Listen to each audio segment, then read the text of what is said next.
Dwi'n licio gweithio efo beth sydd yma. Fedra I ddim rheoli be fydd yma. Dwi'n gorfod bod yn eitha zen am bob dim. Lowri Ifor dwi'n wreiddiol o Gaernarfon, ond dwi rwan yn byw yn fama yn Waunfawr. Nathon ni symud o Gaernarfon achos oedden ni eisiau mwy o le, a hefyd, dweud y gwir, oedden ni eisiau mwy o ardd. A bod yr ardd yma ddim yn anfarth, mae'n dipyn mwy na'r sgwaryn bach o concrit oedd genna fi yn yr hen dŷ. Nes I ddechrau garddio pan nath y lockdown Covid cynta gychwyn. Ges I ryw panic yn meddwl, mae rhaid fi gael rhywbeth I wneud. Be nes I ffendio oedd bod o'n dipyn o learning curve reit serth, fatha pan nes I dreulio tua mis yn rhoi dŵr I be o'n i'n meddwl o'r letys, ond actually be o'n I wedi wneud oedd tyfu chwyn anfarth. Oedd o ddigon del, ond oedd o ddim yn rhywbeth o'n i'n gallu bita da. So ers yna, dwi wedi cael lot o gama gwag. Deud y gwir heblaw am tomatos ar hyn o bryd. Sgynna fi ddim lot o diddordeb mewn tyfu bwyd.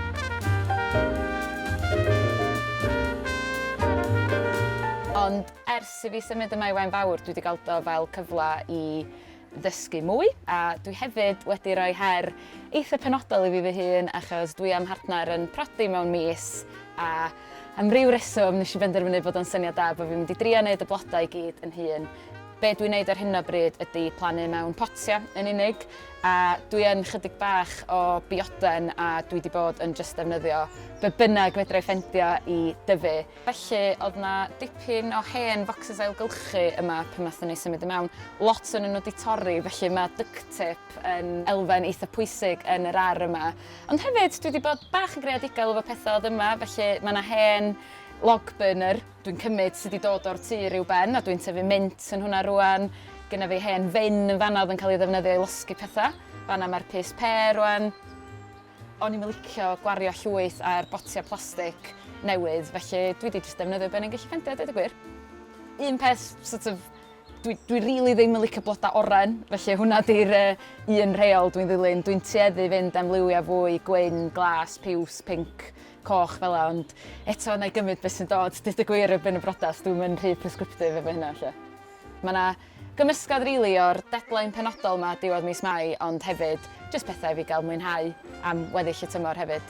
Oedd y mafon yma pan nathon ni symud I mewn, da ni'n wedi plannu dim ohonyn nhw, ond llynadd oedden nhw ddim wedi cael eu tocio, felly erbyn diwedd yr ha oedden nhw dros ffenast y gegin I gyd oedden ni methu gweld allan, a oedd y cnwd yn anhygoel, oedd y freezer yn llawn. Mae'r mafon yn cymryd llwyth o le ar hyn o bryd, felly berig fydd 'na rhai o'n nhw'n mynd ar ôl lenni. Da ni wedi dod o hyd I 2 blackcurrant, crunch duon. Dwi'm yn siŵr os fydd 'na ffrwythau arno fo, a mae gennym ni un goedan llys blueberry, felly da ni'n cael cyfuniad eitha neis o ffrwythau.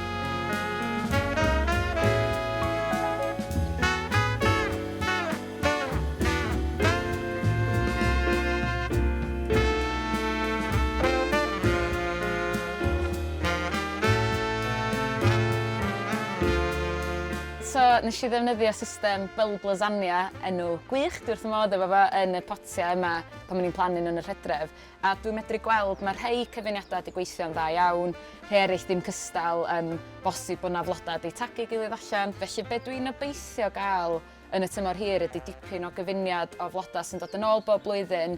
Dwi yn licio trio cael pethau ar lefelau gwahanol, felly mae genna fi'r elysym yn neis ag yn isal yn dod â arygl, a mae'r gwenyn wrth I bod efo hwnna.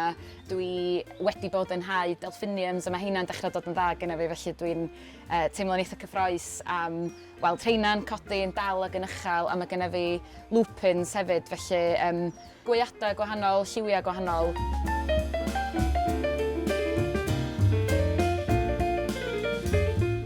So yn fama mae genna fi flodau dwi wedi dyfu a sydd wedi sychu, so mae lot o'r tulips wedi mynd drosodd bellach. So, waste not, want not, dwi wedi bod yn sychu hein a wedyn mi fydden nhw yn dod yn confetti yn diwedd.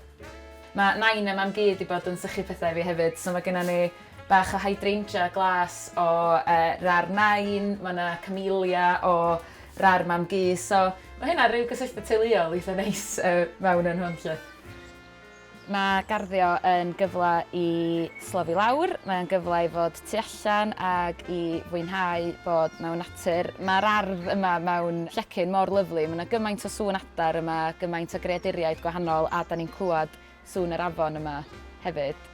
Dwi'n meddwl na dyfodol yr ardd ydy gwlau bach fwy parhaol. Swn i'n licio gweld rhai o'n mhlanigion ni fel y rhosod mynydd a'r rhosod yn y ddaear. A gawn ni weld, ella fyddai ddigon dawr i fynd nôl mewn i fyd y tyfu bwyd yn y blynyddoedd sydd i ddod. A mae 3 planhigyn tomato yn ddigon i fi am rwan.